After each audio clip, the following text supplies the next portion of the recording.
This is the story of a Tennessee mother of 4 who vanished after a Halloween party in 2011, and the husband who stood trial for her murder more than a decade later.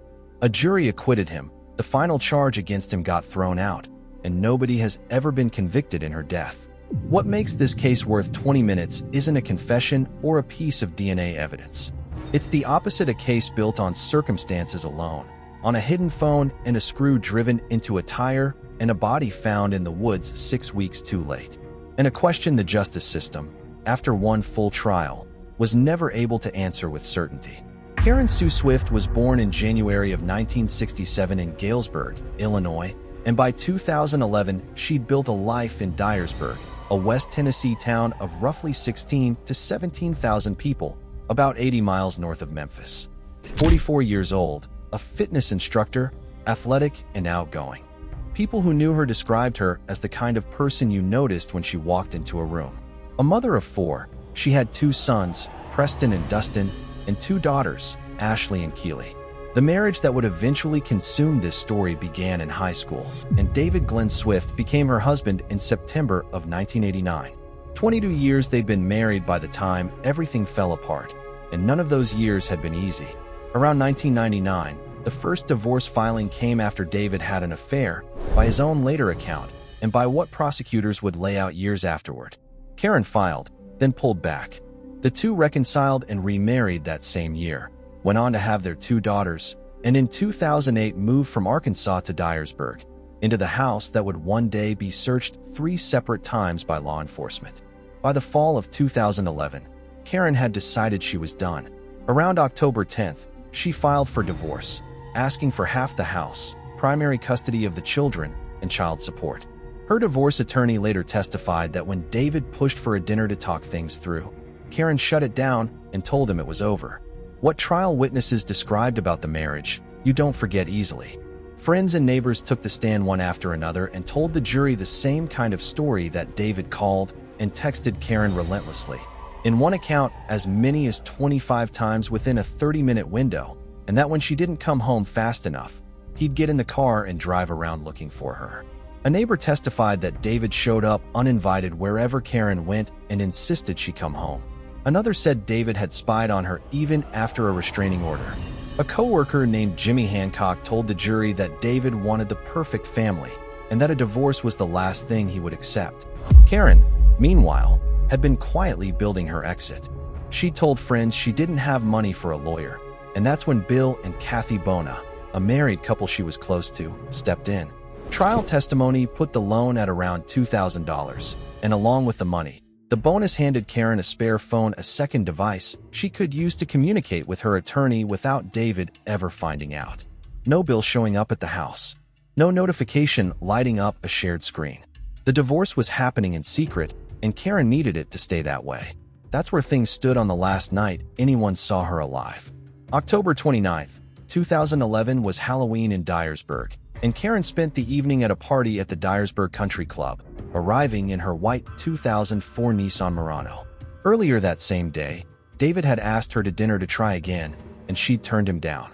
Around 2 in the morning, a call came in from Ashley, who wanted to be picked up from a sleepover, and Karen went and got her. On the drive home, Karen sent David a text. He wrote back that the garage was locked and she should come in through the side door.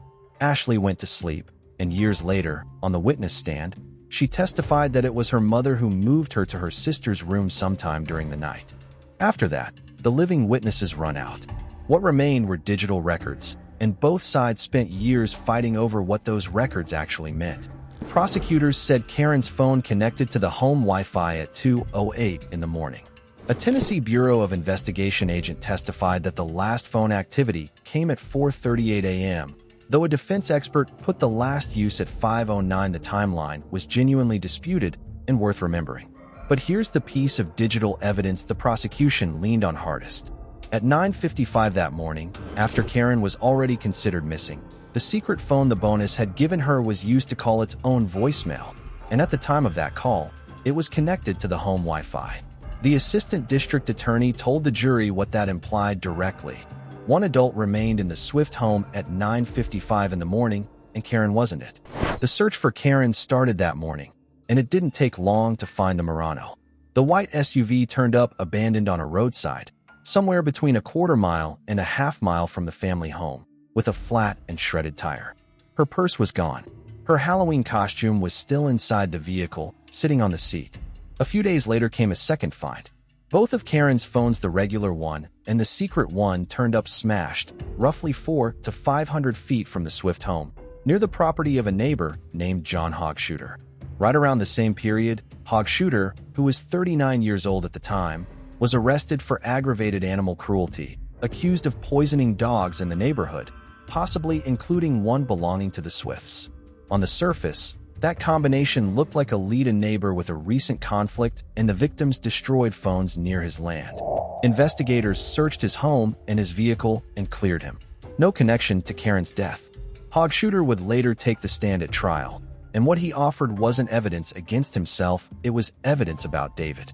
He testified that he'd seen David using crutches near his home, and that when another neighbor stepped back inside, David put the crutches down and stopped using them. A few days after Karen was reported missing, Hogsshooter said, a strong chemical smell drifted from the direction of the Swift house. 6 weeks passed with no answers. Then, on December 10, 2011, someone found Karen.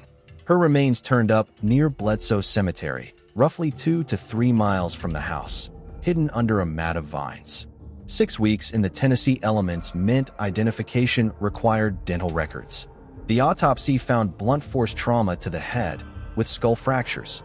Partial clothing remained on the body, and because of how far decomposition had progressed, the medical examiner could neither confirm nor rule out a sexual assault. DNA testing done later found no male DNA on Karen's underwear, and only Karen's own DNA in her fingernail clippings. Now, what follows is the version of events prosecutors eventually presented to a jury, and it needs to be heard as exactly that, because it was never proven in court and David Swift has maintained his innocence throughout. The state's theory went like this. After Karen came home that night, and Ashley was moved to another room, David attacked Karen, killed her on the concrete floor of the garage, then cleaned the scene with bleach. He loaded her into the car, drove to the cemetery, and hid the body. On the way back, he pulled over and drove a screw into the tire of Karen's Murano by hand. A tire technology expert testified at trial that the screw appeared to have been inserted manually and the tire intentionally deflated before the vehicle was found. After that, the phones got smashed and left near Hogsshooter's property. A neighbor Karen had recently clashed with over the dog poisonings, pointing suspicion somewhere else. It's a complete picture. The problem was that almost none of it had physical evidence behind it. The medical examiner who originally said Karen had been stomped later told the prosecutor he no longer believed that, and prosecutors at various points suggested she may have been strangled first instead. No blood turned up in the garage or in the car. The weapon was never recovered. The chemical smell Hogsshooter described was never matched to any documented bleach evidence from 2011. And in his own opening statement, the lead prosecutor acknowledged plainly that the jury would hear no forensic evidence connecting David to Karen's death. The defense offered alternative explanations for the details that looked worst.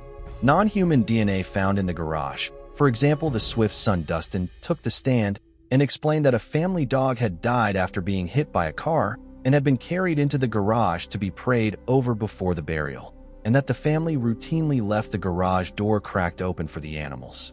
The chemical smell, the defense said, came from bleach and pool chemicals used on an above-ground swimming pool. And then there were the crutches, which became one of the central arguments of the entire case. David arrived at the sheriff's office to speak with investigators, moving slowly and leaning on crutches, citing a knee injury he said had flared up again after an earlier surgery. Prosecutors argued it was a calculated performance that a man who claimed to be barely mobile couldn't have overpowered Karen, moved her body, staged a vehicle, and smashed 2 phones in the same night. To knock that down, they pointed to a neighbor who testified that David had moved hay bales weighing around 65 pounds without crutches the day before Karen disappeared, and to Hogsshooter's account of David dropping the crutches when no one was watching. The defense pushed back hard on this. David's own physical therapist took the stand and told the jury that, given his condition, walking and lifting would have been genuinely difficult. That left jurors with 2 completely incompatible pictures of the same man on the same night, and no way to verify either one through physical evidence. None of this resolved itself cleanly. What it did was explain why this case sat cold for more than a decade. In the years after Karen's death, investigators kept building a file, and certain details from that period went on to matter at trial. David's laptop showed visits to dating sites, primarily Match.com, around 280 times between October 10th and November 14th, 2011, while Karen was still listed as missing and the search was at its most intense. A figure of roughly 175 visits through a private browser surfaced at a later legal hearing. Also found on the laptop was an image, a photo of a tattoo, that appeared to have been downloaded from Karen's phone on the morning of October 30th, the morning she disappeared.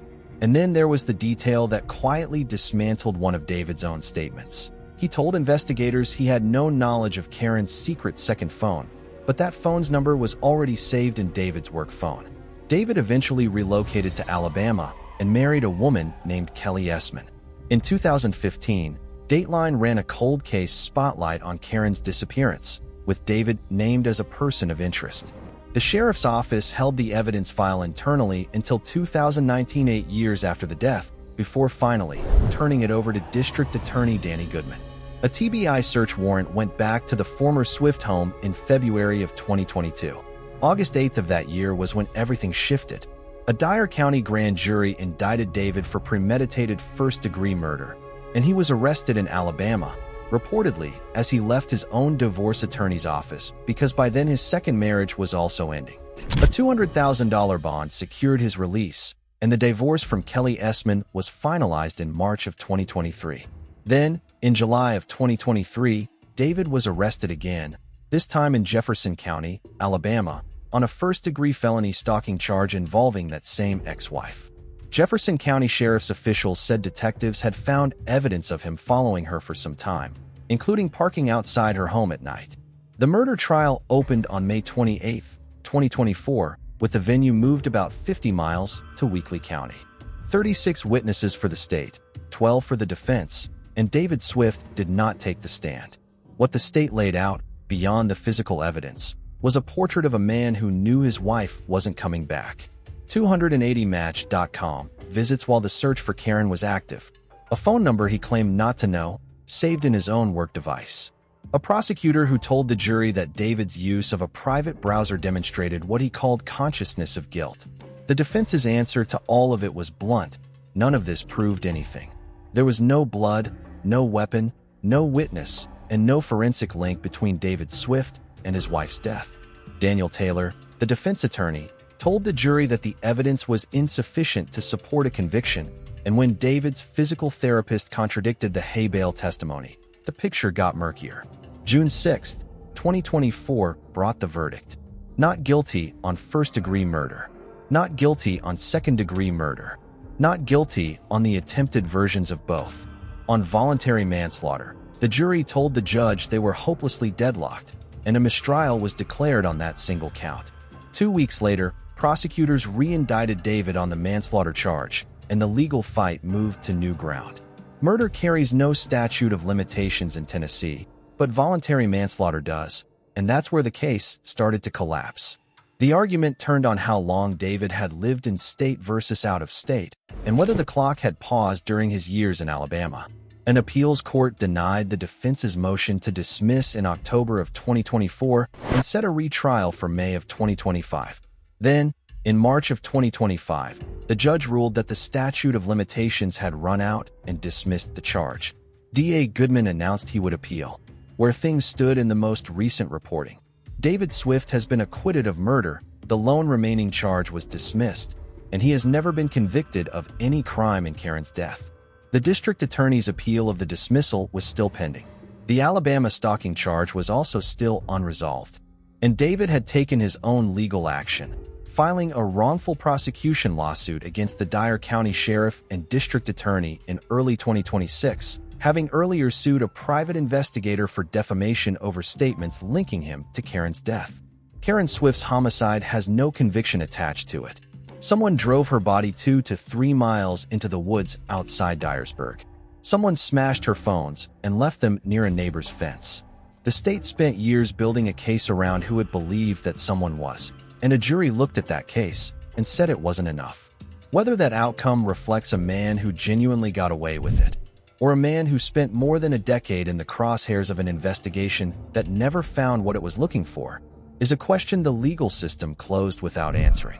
Karen Swift had 4 children, and they didn't all land on the same side of that question.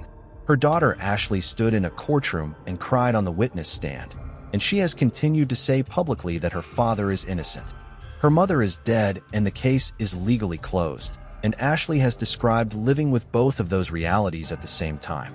Karen had borrowed $2,000 and a spare phone from her friends so she could quietly leave a marriage she believed wasn't safe to leave openly. She filed the paperwork. She took the steps. And 3 weeks later, she was gone. That gap between what she was trying to do and what happened to her is where this case lives and where it may stay permanently, with no verdict, no weapon, and no definitive answer.